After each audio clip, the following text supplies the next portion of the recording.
ఈరోజు 36వ division corporate అభ్యర్థిగా Congress party nomination వేయడం జరిగింది. ఈరోజు 36వ వార్డులో అందరూ గత పాలకులు నిర్లక్ష్యం వల్ల వెనుకబడిపోయింది.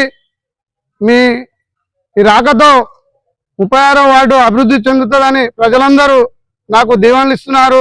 ఏ వార్డుకు బజారుకి వెళ్ళినా కానీ తప్పకుండా మీ వెంట ఉండి నడుస్తాము, తప్పకుండా మీ విజయాన్ని మేము అందిస్తామని ప్రజలందరూ నా వెంట ఉంటున్నారు.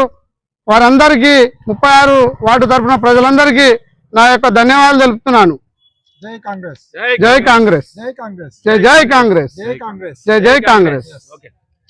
పుట్ట వెంకన్నను మేము బలపరిచినాము. అత్యధిక మెజారిటీ తోటి గెలిపిస్తాము. గత పాలకులు కౌన్సిలర్ గెలిచినా కూడా ఎవరు ఎటువంటి పని చేయలేదు కాబట్టి ఏ వార్డులో పోయినా మంచి స్పందన జరుగుతుంది కాబట్టి విజయ అవకాశాలు మాకు 100% ఉన్నాయి కాబట్టి మేము పుట్ట వెంకన్నను అత్యధిక మెజారిటీతో గెలిపించుకోవడం కాంగ్రెస్ పార్టీని గెలిపిస్తామని ధీమాగా చెప్పి కార్పొరేటర్ గా గెలిపిస్తాము.